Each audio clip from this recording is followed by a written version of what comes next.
예, 가연성 액체의 인화점에 대해서 설명하는 그런 문제가 출제가 됐죠. 그래서 계열을 먼저 살펴보죠. 자, 우리가 인화점, 이것은 모든 물질에 우리가 인화점을 가지고 있죠. 그래서 바로 이 인화점이라는 것은 어떤 겁니까? 그 인화성 물질, 이 인화성 물질에 대한 그 물질이 가지고 있는 어떤 위험성, 위험성을 우리가 판단하기 위해서 주로 이제 우리가 사용하고 있다. 뭐 이렇게 우리가 볼 수가 있겠죠. 그래서 거기에 나와 있는 것처럼 인화점은 어떻게 됩니까? 인화성 액체의 화재 위험성에 나타나는 지표다. 그래서 결국은 화재의 위험성을 나타낸다. 위험성. 위험성을 나타낸 지표가 된다는 거 중요한 포인트가 되겠죠. 잘 알아두시기 바라고, 또한 우리가 인화할 때 필요한 증기를 발산하는 액체의 최저 온도다. 그래서 액체의 최저 온도, 액체의 최저 온도라는 것을 기억해 주시기 바랍니다. 그래서 인화점이 뭔가? 그것은 바로 여기에 나와 있는 것처럼 화재 위험성의 지표가 되며 또한 가연성 액체의 최저 온도를 나타낸다. 그래서 인화점이 얼마다? 그것은 대단히 중요하죠. 불이 붙을 수 있는 어떤 동기의 어떤 온도가 되기 때문에 대단히 중요하다. 뭐 이렇게 여러분들이 정결을 해 주시기 바라고, 또한 우리가 인화점을 나타내는 종류는 두 가지로 우리가 분류가 할 수가 있습니다. 하나는 upper, 상부 인화점이 있고, 그 다음에 lower, 즉 하부 인화점이 있다. 그래서 상부 인화점과 그 다음에 하부 인화점이 있다는 거 잘 알아두시기 바랍니다. 이렇게 정리해 주시기 바라고, 그 다음에 본론에서는 결국은 가연성 액체의 인화점에 대해서 언급을 해주면 되겠죠. 그래서 여기에 이제 관련된 내용은 정의 부분은 이제 교회에서도 우리가 설명을 충분히 했고, 여기서는 가연성 액체의 인화점, 그래서 측정을 어떻게 하는가? 측정 방법이 있겠죠. 측정 방법. 자, 측정 방법은 우리가 두 가지로 분류를 할 수가 있습니다. 하나는 밀폐계가 있고, 또 하나는 어떤 것이 있습니까? 개방계로 우리가 측정할 수 있는 방법이 있다. 뭐 이렇게 두 가지로 분류할 수가 있습니다. 그래서 밀폐계는 거기에 나와 있는 것처럼 펜스키 마텐스 방식에 의해서 우리가 밀폐계에 의미를 부여하고 있고, 또 개방계는 어떻게 됩니까? 거기에 나와 있는 것처럼 클리프랜드식 방식이다. 그래서 펜스키 마텐스 방식과 펜스키 마텐스 방식이 있고, 그 다음에 하나는 개방계에서는 거기에 나와 있는 것처럼 클리블랜드 방식이 있다. 그래서 클리블랜드 방식이 있다는 거, 두 개가 있다는 거 알아두시기 바랍니다. 그래서 두 가지 이렇게 밀폐계와 개방계가 있다는 거 알아두시기 바라고, 그 다음에 밀폐계에서는 어떻게 됩니까? 우리가 80도 이하인 경우는 우리가 밀폐계에서 사용한다. 그래서 이것은 80도 이하 중요하겠죠. 이하에서 우리가 측정을 할 때 사용하고, 이것은 뭐죠? 80도 이상일 때 사용하고 있다는 것도 알아두시기 바랍니다. 또한 여기에 덧붙여서 또 한 가지가 있는데 유통법이 있죠. 유통법. 자, 유통법은 거기에 나와 있는 것처럼 어떤 원리를 이용한 거죠? 거기에 나와 있는 것처럼 가연성 액체의 기획 평형을 이루었다. 그래서 액체의 기획 평형의 어떤 원리를 이용해서 우리가 측정하는 것이 유통법이라는 것, 그것도 알아두시기 바랍니다. 그래서 건조 증기를 유통시키기 때문에 유통법이라고 그 의미를 부여하고 있다는 것. 그래서 이 유통법에서는 앞에서 제가 인화점이 두 가지가 있다 그랬죠. 상부와 하부가 있다 그랬죠. 그래서 그 두 가지를 상부와 그 다음에 하부의 인화점을 두 개의 어떤 측정이 가능하다. 측정이 가능하다는 것도 잘 알아주시기 바랍니다. 그렇게 해서 알아주시기 바라고, 거기에 또 이제 화학 물질에 대한 것은 우리가 잘 알고 있는 MSDS에 대한 물질 안전 보건 자료가 나와 있죠. 그래서 Material Safety Data Sheet에서 이것은 이제 또 뒤쪽에 나올 겁니다. 이 용어 자체가 또한 우리가 출제되고 있는 것도 여러분들이 익히 알고 있을 것으로 생각되고 이 정도라고 나머지 부분을 참고해 주시기 바라고 다음은 기계 설비에 대한 방어 장치. 그래서 기계 설비. 기계 설비는 우리가 많죠. 그래서 거기에 대한 방어 장치에 대해서 설명하는 그런 문제가 출제가 됐죠. 자, 우리가 기계 설비. 기계 설비는 모든 현장, 제조업이나 또한 석유화학 그런 모든 기계 장치가로 우리가 어떤 제품을 생산한다든가 혹은 여러 가지 원료를 우리가 어떤 이렇게 생성시키는 그런 모든 일련의 과정을 우리가 전부 다 기계 설비다. 뭐 이렇게 얘기를 할 수가 있겠죠. 그래서 개요는 결국은 기계 설비, 기계 설비에 대해서 의미를 잠깐 설명을 해드리고 그다음에 이제 방어 장치에 대해서 여기서 또 설명을 해 줘야 되겠죠. 그래서 이 방어 장치, 자 우리가 기계 설비는 어떻게 됩니까? 어떤 것은 회전 운동도 하고 또 어떤 것은 직선 운동을 하고 또한 어떤 것은 어떻게 됩니까? 결국은 앙복 직선 운동도 하고 여러 가지 우리가 운동을 하면서 기계가 어떤 역할을 하고 있는 거죠. 그와 같은 여러 가지 운동을 하고 있는 부분에 우리가 필요한 이 방어 장치가 필요하다. 그러면 방어 장치는 왜 필요합니까? 우리가 작업자가 어떤 작업을 할 때 이 기계가 회전하거나 직선 운동하거나 이와 같은 여러 가지 운동을 하면서 어떤 제조를 하거나 이런 어떤 생산하는 어떤 그런 상태가 되겠죠. 그랬을 때 그 작업자에게 어떤 해를 주지 않도록 우리가 미리 그것을 미연에 방지하기 위한 어떤 그런 일련의 장치를 우리가 방어장치다. 뭐 이렇게 우리가 볼 수가 있겠죠. 그래서 결국은 방어장치라는 것은 잠재 위험을 우리가 미리 그것을 어떻게 되죠? 방지하기 위해서 우리가 사용하는 거다. 뭐 이렇게 보면 되겠죠. 그래서 그런 부분에 이제 언급을 해주시기 바라고 나머지 이제 본론에서는 이 방어장치 기계 설비의 방어 장치에서 여기서 하나하나 설명하면 되겠죠. 방금도 제가 말씀을 드렸지만 기계 장치라는 것은 여러 가지 운동을 한다. 운동을 하고 있다. 그래서 방금 직선, 앙복, 회전 이런 여러 가지 운동을 하고 있다는 거. 그로 인해서 결국은 어떻게 됩니까? 여기에 기계에 발생할 수 있는 잠재적인 위험을 우리가 미리 예측을 해서 거기에 대한 그런 위험을 우리가 방지할 수 있는 어떤 장치를 그 기계에다가 구현을 한다. 그것이 바로 방어 장치가 되겠죠. 그래서 여기에는 어떤 것이 있는가? 자, 그러면 방어 장치는 어떤 것들이 있는가? 거기에 대해서 한번 살펴보면 되겠죠. 그래서 거기에 보면은 덮개가 있고 덮개가 있습니다. 커버가 있겠죠. 덮개가 있습니다. 모든 기계 우리가 그라인더라든가 또 이런 톡기계라든가 이런 거 다 덮개가 돼 있죠. 그것은 바로 방어 장치의 어떤 개념이고 그다음에 연동 장치가 있습니다. 연동 장치.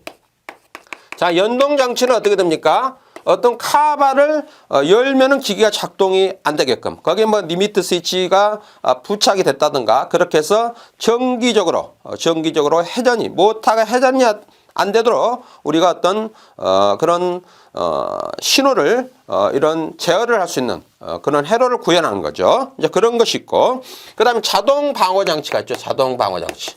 자, 자동 방어 장치가 있다. 방어 장치. 자동적으로 이제 우리가 이것도 어떤 시퀀스 회로를 이용해서 이것을 이제 우리가 구현할 수가 있죠. 예를 들어 엔드 게이트로 우리가 어떤 회로를 구현하면 충분하겠죠. 이와 같이 예를 들어 여기에서 스위치가 하나 A 저점이 있고 여기에 A 저점이 있고 그래서 A와 B 저점이 반드시 어떻게 됩니까?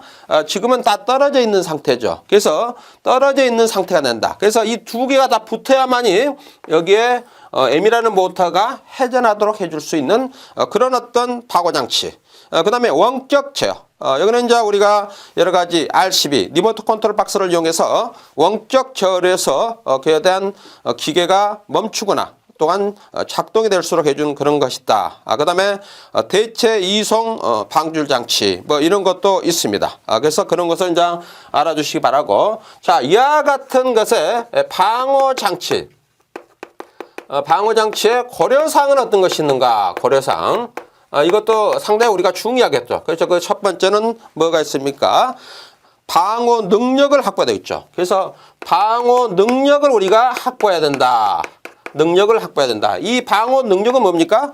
예를 들어 어떤 그라인더에 어떤 우리가 커버를 이렇게 거기에 방호 장치를 했습니다. 그런데 그라인더가 돌아가면서 혹은 어떤 숫돌이 이렇게 파손돼 가지고 예를 들어 커버가 다 이렇게 파손돼 가지고 인체 작업자에게 피해를 주면은 그것은 어떻게 됩니까? 방호 장치의 역할을 할 수 있는 것은 아니죠. 이와 같은 것들. 그다음에 이제 거기에 작업 방해 배제. 그래서 작업을 또한 이렇게 방해하는 것을 우리가 배제를 해야 되겠죠. 이것은 이제 좋은 우리가 현장에서 많이 경험할 수 있는 일입니다. 예를 들어 우리가 커버를 이렇게 설치하는가 해놓으면 어떻게 되죠? 현장에 있는 작업자는 귀찮다고 다 뜯어버리죠.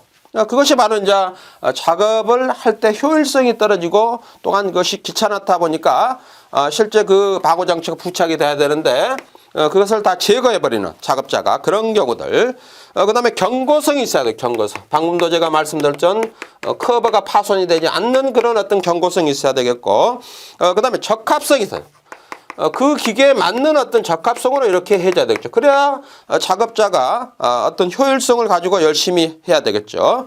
이런 부분이 있고, 그 다음에 이제 방호 장치의 종류는 어떤 것이 있는가? 종류는 여러 가지가 있습니다. 거기에 나와 있는 것처럼 급전기 장치가 있겠고, 급전기 장치. 이것은 뭡니까? 결국은 브레이크가 되겠죠. 브레이크 시스템. 제동 장치가 되겠고, 그 다음에 또 뭐가 있죠? 리밋 스위치가 있고, 그 다음에 동력을 차단하는 장치가 있고, 기동 스위치, 우리가 스타트 스위치가 되겠죠? 그 다음에 역전 방지 장치, 그 다음에 가드, 이와 같이 한 6가지가 이렇게 있습니다. 그래서 거기에 있는 거 참고해 주시기 바라고. 다음은 기계 설비의 신뢰도의 정의입니다. 그래서 기계 설비의 신뢰도. 신뢰도가 뭔가? 신뢰도가 뭔가? 여기에 대한 문제가 단답형으로 이렇게 출제가 됐는데, 여기도 이제 우리가 개요를 살펴봐야 되겠죠. 이것이 바로 또 정의가 되겠죠. 정의. 그래서 신뢰성이나 신뢰도는 두 단어 모두 영어. reliability라고 한다. reliability라고 하죠. 신뢰성은. 그래서 신뢰성은 우리가 추상적 의미를 가지고 있다. 그래서 결국은 신뢰성이라는 것은 어떤 추상적 의미를 가지고 있다는 것, 추상적 의미를 가지고 있다는 것 알아두시기 바라고. 또한 이 신뢰도는 확률을 의미하고 있다. 확률을 의미하고 있다. 그래서 확률이 어떻게 되죠? 신뢰성이 확률이 높으면 어떻게 되죠? 신뢰성이 좋다. 뭐 이렇게 우리가 얘기를 할 수가 있겠죠. 그래서 하나의 예를 들면 우리가 센서를 많이 사용하고 있습니다. 센서를 많이 사용하면은 거기에 어떻게 돼요? 반복 정도, 그 다음에 히스테리시스 그 오차가 우리가 수치적으로 플러스 마이너스 0.0% 뭐 이런 식으로 표시를 해 놨습니다. 그것은 바로 뭡니까? 그만큼 센서가 어떤 것을 우리가 물체를 감지하는데 신뢰성이 좋다. 그것은 바로 뭐죠? 물체를 감지하는데 에러가 발생하지 않는다. 뭐 이렇게 우리가 다른 의미로 부여를 할 수가 있겠죠. 그것이 바로 신뢰성이 있느냐 없느냐. 우리가 인간으로 얘기하면 서로 대화를 하는데 어떤 사람은 항상 일관성 있게 어떤 대화를 하고 이렇게 하지만은 또 어떤 사람은 어떻게 됩니까? 그 대화를 가지고 거기다 덧붙여 가지고 상대방을 유혹하고 거짓말하는. 그것은 바로 뭡니까? 우리가 어떤 대인 관계에서도 신뢰성이 떨어진다. 뭐 이렇게 우리가 얘기를 할 수가 있겠죠. 그래서 그런 의미의 어떤 신뢰성을 우리가 보유하고 있다는 걸 알아두시기 바라고.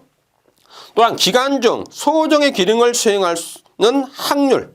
이것을 우리가 또한 신뢰성이라고 한다. 그래서 기간 중에 뭡니까? 거기에 소정의 기능을 수행한다. 소정의 기능을 수행할 수 있는 그것도 우리가 신뢰성의 어떤 의미를 부여하고 있다는 것 알아두시기 바랍니다. 그 다음에 이제 본론에서는 그 신뢰성의 관련된 본론에서는 우리가 어떤 것이 있는가. 자, 그래서 여기서는 신뢰성의 조건에 대해서 살펴보죠. 그래서 자, 신뢰성의 조건. 조건은 어떤 것들이 있는가? 조건. 자, 첫 번째는 어떤 것이 있습니까? 거기에 있는 것처럼 소요의 제품 기능 혹은 고장을 명확히 정의한다. 그래서 첫 번째는 제품의 기능이나 그다음에 고장의 그 상태를 고장의 정의를 명확하게 한다는 것. 그래서 이 명확하게 한다는 것이 바로 어떻게 됩니까? 우리가 어떤 신뢰성을 우리가 평가를 할 때 그 기준이 있어야 되겠죠. 이 정도면은 이것은 신뢰성이 어떤 점수에서 마이너스다. 이 정도면 뭐 신뢰성으로 우리가 간주할 수 있다. 우리가 어떤 크리테리아, 즉 기준점을 정해서 우리가 그것을 해놔야지 그것을 우리가 평가할 수가 있다는 거죠.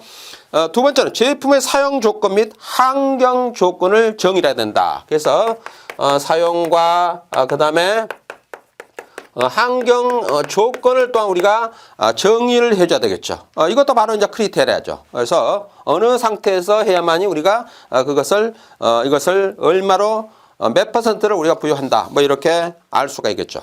그 다음에 상당한 척도에 대한 확률을 표명할 것. 그래서 기간 또는 기타 기간에 상당한 척도에 대한 확률을 표명할 것. 여기서 상당한 척도. 상당한 척도에 대한 뭐죠? 기간에 대한 상당한 척도죠. 그래서 확률을 부여한다는 것은 이것은 뭡니까? 우리가 여러 가지 시뮬레이션, 즉 여러 가지 우리가 시험을 거쳐서 그것이 어떻게 됩니까?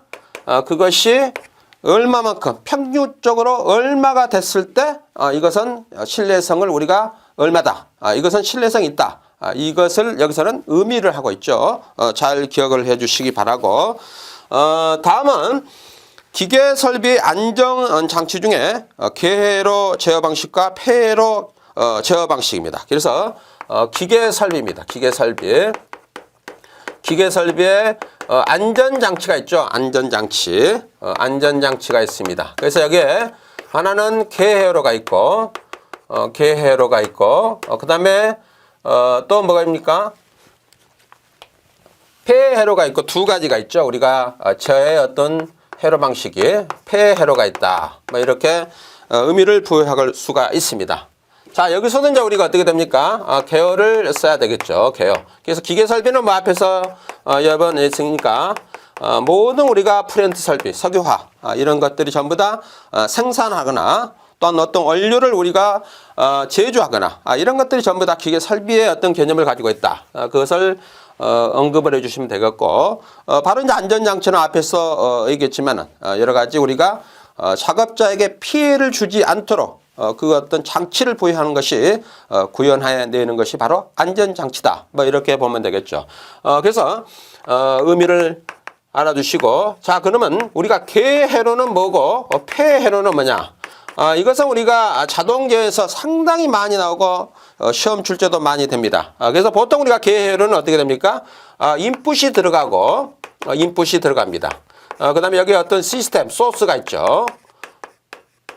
시스템이 있습니다. 그 다음에 아웃풋으로 이렇게 나올 수가 있겠죠. 이와 같이 되어 있고 그 다음 폐는 어떻게 됩니까?